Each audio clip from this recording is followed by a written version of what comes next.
हिंदी में यूपीएससी की तैयारी से संबंधित प्रोग्राम्स को देखने के लिए सब्सक्राइब करें स्टडी IQ-IAS हिंदी।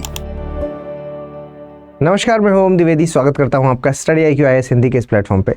और आज मैं आपके साथ इस वीडियो के माध्यम से करंट अफेयर्स की इंपॉर्टेंस पर बात करने वाला हूं। क्योंकि देखिए, यूपीएससी की आप अगर तैयारी कर रहे हैं, अगर मैं बात करता हूं आपसे कि आप मान लीजिए कि यूपीएससी, मैं मान के चल रहा हूं यहाँ पर, आप में से या तो आप लोग 2026 की या 2027 या 2028 तक होंगे जिन्होंने प्लान किया होगा। कुछ लोग ऐसे भी होंगे जिन्होंने 29-30 का प्लान कर लिया होगा, लेकिन वो बहुत ही कम लोग होंगे। यहाँ पर जो मेनली अगर मैं आपको बताऊं तो अभी आपके फोकस ईयर्स ये होंगे, ठीक है। और आप लोगों ने ये माना ही होगा कि भाई यूपीएससी अगर हमें निकालना है तो फर्स्ट अटैम्प्ट में ही निकल जाए। सभी यही चाहते हैं ना, फर्स्ट अटैम्प्ट में। और फर्स्ट अटैम्प्ट में निकालना चाहते हैं। और अगर आपने ऐसा नहीं सोचा है, मान लीजिए आपने प्लान बनाया है कि मैं कम से कम 3 साल में तो निकाल ही दूं, है ना, तीसरे अटैम्प्ट तक तो निकाल ही दूं, ये गलत प्लान है, ठीक है। सबसे पहले तो माइंडसेट चेंज कीजिए और माइंडसेट में फर्स्ट अटैम्प्ट को लेकर के आइए कि जब भी हम एग्ज़ाम निकालेंगे हमारे फर्स्ट अटैम्प्ट में इसको निकाल देंगे, ठीक है। अब बात आती है कि आप चाहते हैं इसको फर्स्ट अटैम्प्ट में निकालना, और इसके लिए जो सबसे ज़्यादा मूल रिक्वायरमेंट है वो है जो यूपीएससी है, ये जो आपका एग्ज़ाम है, इस एग्ज़ाम के पैटर्न की समझ, ठीक है, इस एग्ज़ाम के पैटर्न की समझ। अब हम पैटर्न के बारे में अगर हम बात करते हैं, इस एग्ज़ाम के पैटर्न के बारे में बात करते हैं बेटा, तो इस एग्ज़ाम का पैटर्न हमें कैसे पता चलेगा ताकि आप फर्स्ट अटैम्प्ट में इसको निकाल पाएँ। तो पैटर्न पता चलेगा आपको प्रीवियस ईयर के क्वेश्चन से, है ना। पीवाईक्यू ही हैं जो आपको इसका पैटर्न बताएंगे। अब पीवाईक्यू जब आप देखेंगे, स्पेशली मैं अगर बात करता हूँ पिछले 5 सालों में, देखिए 5 सालों की बात क्यों कर रहे हैं। वैसे तो कहा जाता है यार कि पिछले 20 साल के लगा लें, 10 साल के एग्जाम लगा लें, लेकिन मैं आपसे पिछले 5 साल के बारे में बात करूँगा, because there is a vast change in the trend, ठीक है। बहुत बड़ा चेंज देखा गया है ट्रेंड में कि भाई जो यूपीएससी के पूछने का तरीका था, है ना, जो पूछने का, प्रश्न पूछने का तरीका था, जो क्वेश्चन आस्किंग जो था, वो काफ़ी ज़्यादा बदल गया है। और ये जो बदला है, इसमें ऐसा क्या बदलाव हो गया है जिसकी वजह से अब ये माना जाता है कि ये एग्ज़ाम, जो यूपीएससी का एग्ज़ाम है, ये अब टफ कैटेगरी में आ गया है, जिसकी वजह से हम ये नहीं कह सकते कि पहले कभी आसान था, ये हमेशा ही टफ कैटेगरी में था, लेकिन फिर भी अब जो पैटर्न आया है, इसमें जो टफनेस का स्तर है वो थोड़ा सा ज़्यादा माना जा रहा है, जिसकी वजह से आपने देखा होगा कि सर कट ऑफ में डिफरेंस देखने को मिल रहा है, कट ऑफ में कटौती या कम हो गया है कट ऑफ, है ना। स्पेशली अगर हम प्री की बात करें तब तो कट ऑफ में कमी आई है, ठीक है। तो ऐसा क्या है जिसने क्या है इसको चेंज किया है। तो देखिए, यहां पर जब हम चेंज करने के बारे में बात आते हैं तो एक नाम आता है करंट अफेयर्स का। करंट अफेयर ये एक ऐसा सेक्शन है जो क्या पूछेंगे क्या नहीं पूछेंगे एक्सप्लिसिटली कहीं मेंशन नहीं है, बस इतना मेंशन है सिलेबस में कि नेशनल और इंटरनेशनल इंपॉर्टेंस का करंट अफेयर। डायरेक्टली पूछेंगे, इनडायरेक्टली पूछेंगे, कहीं मेंशन कुछ नहीं है, कुछ नहीं इसमें पता चलता। तो पीवाईक्यू है जो वहीं से हमारी जो हेल्प हो पा रही है वो हो पाती है, ठीक है। तो जब हम पीवाईक्यू देखते हैं तो एक चीज़ जो नज़र आ रही है प्री और मेंस दोनों में, प्री में और मेंस में दोनों में, तो जो एक चीज नजर आ रही है वो ये है कि करंट अफेयर का इंटीग्रेशन बहुत डीप तक बढ़ गया है। करंट अफेयर का इंटीग्रेशन है, जो इंटीग्रेशन बहुत ज़्यादा हो चुका है। और करंट अफेयर का इंटीग्रेशन जब ज़्यादा हो चुका है, what does it mean? It means कि करंट अफेयर का इंटीग्रेशन होते ही एग्ज़ाम के पैटर्न में बदलाव आएगा, एग्ज़ाम के टफनेस लेवल में बदलाव आएगा, क्वेश्चन पूछने के तरीके में बदलाव आ जाएगा, प्री के जो क्वेश्चंस बनेंगे उनके स्टेटमेंट में कुछ स्टेटमेंट आपको करंट के मिलेंगे, कुछ आपको स्टैटिक के मिलेंगे। और मेंस में अगर आप देखेंगे तो मेंस में जो चीज़ें आप प्लेन तरीके से जो अभी तक लिखते आए हैं उसमें आपको पैटर्न में चेंज करना पड़ेगा, अपने लेखन शैली में बदलाव करना पड़ेगा। अगर आपने लेखन शैली में बदलाव नहीं किया तो आप ये देखेंगे कि आप एक एवरेज मार्किंग में अटक जाएंगे, स्पेशली अगर मैं मेंस के बारे में बात करता हूं तो हम सेपरेटली बात करेंगे दोनों के बारे में, प्री और मेंस में क्या डिफरेंस है बड़ा। तो देखिए, जो प्री हमें पता चल रहा है, प्री का जो पता चल रहा है, प्रीलिम्स एग्जाम में जो पता चल रहा है, वो यहाँ पर ये देखने को मिल रहा है कि हाँ, डायरेक्टली करंट से सीधे सीधे पूछे जाने वाले सवालों की संख्या बहुत कम है, ठीक है। सवालों की संख्या कम है, सवालों की संख्या के बारे में अगर बात करें तो संख्या है जो वो प्री में काफी ज्यादा कम देखने को मिलती है, ठीक है, यहाँ पर काफ़ी ज़्यादा कम देखने को मिलती है। अब प्री में तो ये कम देखने को मिल रही है, लेकिन डायरेक्ट संख्या के बारे में बात कर रहा हूँ मैं, डायरेक्ट, ठीक है।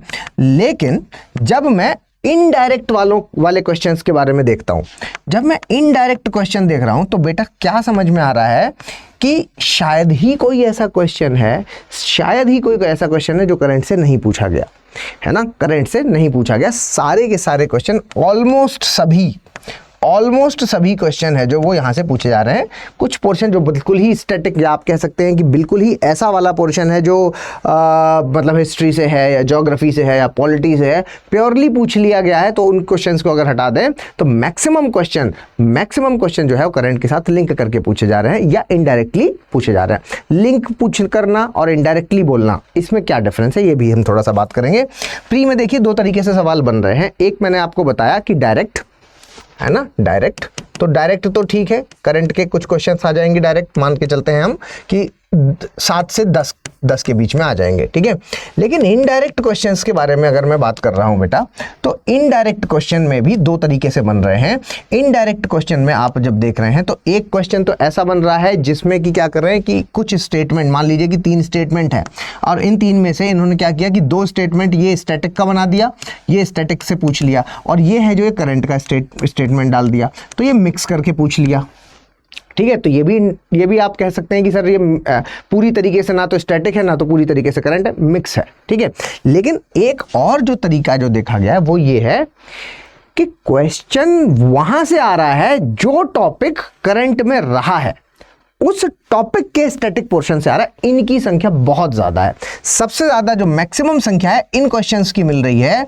जो आप देखें फॉर एग्जाम्पल जैसे कि अभी आप कहें कि ये गवर्नर वाला केस अभी ले लीजिए, तमिलनाडु गवर्नर वाला केस है जो, अब यहाँ से हम पढ़ रहे हैं कि पूरा करंट अफेयर में पढ़ रहे हैं कि बदलाव की क्या चेंज हुआ क्या नहीं चेंज हुआ। अब हो सकता है वो डायरेक्ट पूछ लें, हो सकता है वो मिक्स करके पूछ लें, लेकिन इसके भी चांसेस हैं कि पॉलिटी के गवर्नर वाले चैप्टर से 100% इस बार क्वेश्चन आएगा, ठीक है, 100% इस बार क्वेश्चन आएगा। आप ये कह सकते हैं सर जीन एडिटिंग इस बार टॉपिक में रहा, जीन एडिटिंग टॉपिक में रहा। अब हो सकता है कि इस बार जीन एडिटिंग पर डायरेक्ट क्वेश्चन पूछे, हो सकता है ऐसे पूछे, हो सकता है उसके स्टैटिक वाले पोर्शन से ही पूछे।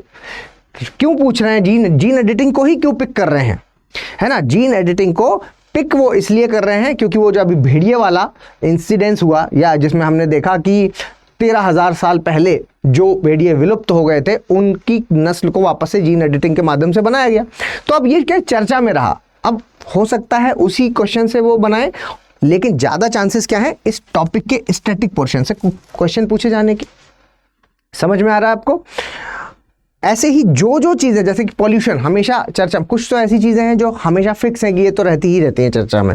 पॉल्यूशन एनवायरनमेंट वाले पोर्शन से कह लें पॉल्यूशन, ठीक है, यहाँ से क्वेश्चन है जो पूछे जाने की चांसेस। अब यहाँ से कैसा क्वेश्चन पूछा जाएगा, इस बार क्लाइमेट चेंज में बहुत ज़्यादा डिफरेंस देखने को मिला। आप कह सकते हैं सर 2024 एक ऐसा साल था जब क्लाइमेट चेंज के पॉइंट ऑफ व्यू से अगर हम कहें तो सबसे ज़्यादा गर्म वर्ष माना गया। आप ये कह सकते हैं सर 1.6 डिग्री सेल्सियस के तापमान को इसने ब्रीच कर दिया, इसने क्रॉस कर दिया। 1.6 डिग्री सेल्सियस यानी कि हमने जो अपना इरादा बनाया हुआ है, हमने जो अपना प्लान बनाया हुआ है कि 1850 के कंपैरिजन में 1.5 डिग्री सेल्सियस के ऊपर नहीं जाने देंगे एवरेज को, वहाँ ये एक ऐसा वर्ष था जहाँ 1.6 तक पहुँच गया, कोपर्निकस रिपोर्ट, ठीक है। तो क्योंकि ये कोपर्निकस रिपोर्ट चर्चा में रही तो देयर आर चांसेस कि वो कोपर्निकस रिपोर्ट के नाम से क्वेश्चन बना दे तो वो डायरेक्ट में आ जाएगा। देयर आर चांसेस कि वो क्लाइमेट चेंज का क्वेश्चन मिक्स करके पूछें कि भाई क्लाइमेट चेंज के क्या क्या तरीके हैं जिससे आप कंट्रोल कर सकते हो, और क्या उनमें से कुछ करंट की चीज़ें डाल दें। लेकिन ये भी एक चांस है कि क्लाइमेट चेंज चैप्टर से वो क्वेश्चन पूछेंगे, इन दोनों में से कहीं से क्वेश्चन नहीं पूछेंगे, सीधे सीधे उस चैप्टर से पूछेंगे। तो कहने को तो ये हमें क्या महसूस कराएगा कि सर ये तो स्टैटिक के हैं सारे क्वेश्चन, लेकिन इनमें से कोई भी स्टैटिक का नहीं है। इतने बड़े सागर में से कैसे मैं निकाल के लाऊं कि क्या क्वेश्चन पूछा जाएगा, तो वो है आपका करंट अफेयर। एक लाइन में अगर इस बात को कहें कि इतने बड़े सागर में से करंट अफेयर आपको ये बताएगा कि कौन सा क्वेश्चन पूछा जाएगा और कौन सा क्वेश्चन नहीं पूछा जाएगा, किस सेक्शन से क्वेश्चन पूछा जाएगा, किस सेक्शन से क्वेश्चन पूछे जाने के कम चांसेस हैं, ये आपको करंट अफेयर बता देगा अगर आपने 1 से 1.5 साल का करंट अफेयर रेगुलर बेसिस पर किया है तो। यही इसका एक तरीका है। आप अगर ये सोचते हैं कि यूपीएससी का करंट अफेयर लास्ट में 4 मैगजीन उठाएंगे और उससे हो जाएगा, तो नहीं होगा, आप गलतफहमी में हैं। अगर आप ये सोचते हैं कि सर कोई नहीं, हम कुछ कुछ इंटरवल के बाद कर लेंगे, तो भी गलतफहमी में है। करंट अफेयर को पास करना, करंट अफेयर को पढ़ने का एक तरीका है, वो है रोजाना डेली करंट अफेयर को पढ़ना। डेली करंट अफेयर को जब तक आप नहीं पढ़ेंगे तब तक ना तो आपके अंदर समझ डेवलप हो पाएगी कि क्वेश्चन किस तरीके का पूछा जाएगा, ना तो आपके अंदर ये समझ डेवलप हो पाएगी कि चल क्या रहा है, क्योंकि सीरीज ऑफ इवेंट होते हैं। लास्ट में उसकी समरी पढ़ लेने से वो आइडिया नहीं लगेगा कि चल क्या रहा है, देश दुनिया में जो चीज़ें चल रही हैं उनके साथ आज अगर आप रेगुलर लगातार टच में हैं तो ही आपके दिमाग में वो सारी चीज़ें आ पाएंगी। क्लियर?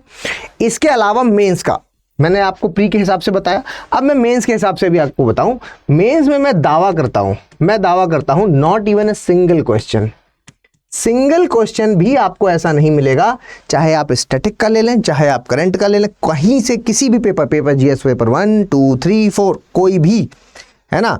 जीएस पेपर 4 चलिए ठीक है कि एथिक्स वाला पोर्शन है, लेकिन यहां पर भी जीएस पेपर 4 है जो, ये आपका एथिक्स वाला पोर्शन है, लेकिन यहां पर भी कई बार आपने देखा है कि इस तरीके के आर्टिकल आ जाते हैं जो कि जीएस पेपर 4 के भी कुछ टॉपिक्स को हमें बता जाते हैं, ठीक है।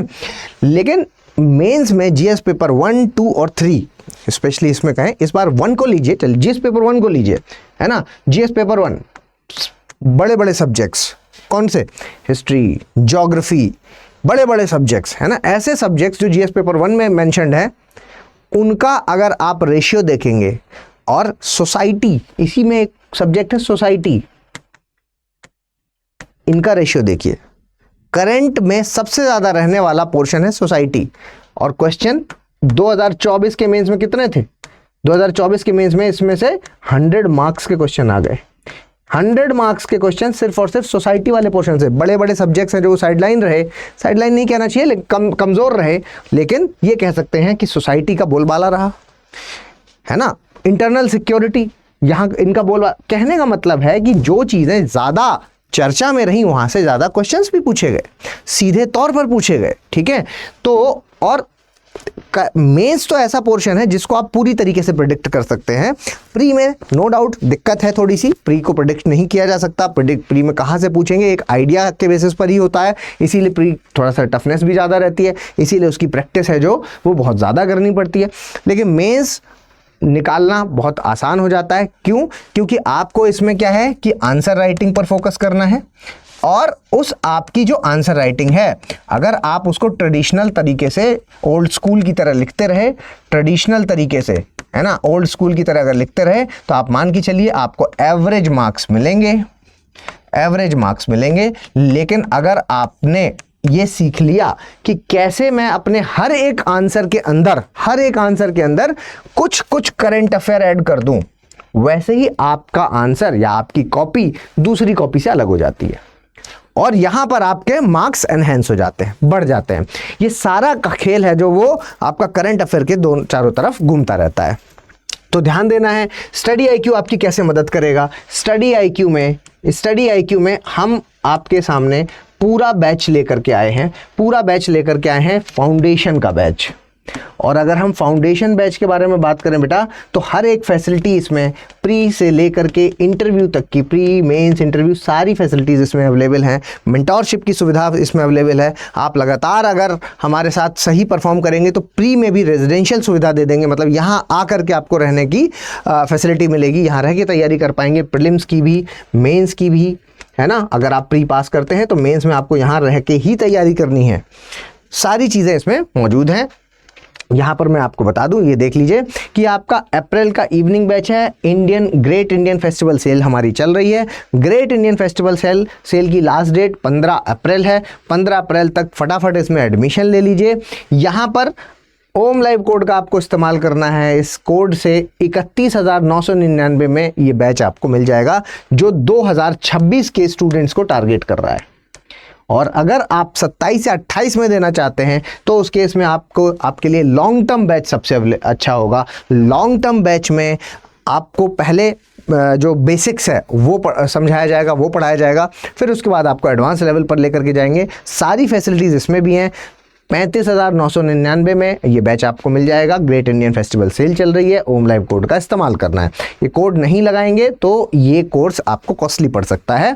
15 तारीख डेट याद रखिएगा, ठीक है। तो ये सारी चीज़ें आपको इसके अंतर्गत याद रखनी है। बाकी इसमें मैं आपको यहाँ पर बता दूँ, इस बैच के भीतर सारी फैसिलिटीज़ हैं, सभी सब्जेक्ट्स हैं, जो सभी सब्जेक्ट्स इसमें कराए जाते हैं, सभी सब्जेक्ट्स इसमें कराए जाएंगे, विद इन टाइम कराए जाएंगे, ठीक है। और करंट अफेयर प्रोग्राम है जो वो मेरे द्वारा इस बैच के अंतर्गत कराया जाएगा, जो कि तब तक आपको डेली बेसिस पर लाइव कराया जाता है। ये ध्यान रखिएगा, 4 बजे से लेकर के 5 बजे तक डेली बेसिस पर ये प्रोग्राम होता है, ये भी ध्यान रखिएगा।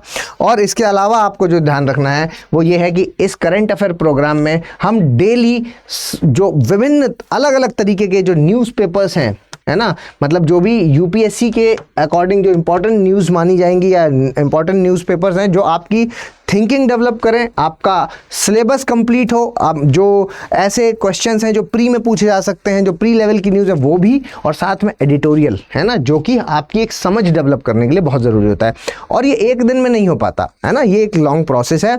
जब आप इसको रेगुलर करते रहते हैं, 1 घंटे का समय देना होता है डेली बेसिस पर, जो कि हमने यहाँ पर फिक्स किया हुआ है कि शाम को 4 से 5 मिलेंगे और सारी जो दिन भर की खबरें होंगी, जो इंपॉर्टेंट चीज़ें होंगी जो आपको जाननी चाहिए, उस पर चर्चा करते हैं, ठीक है।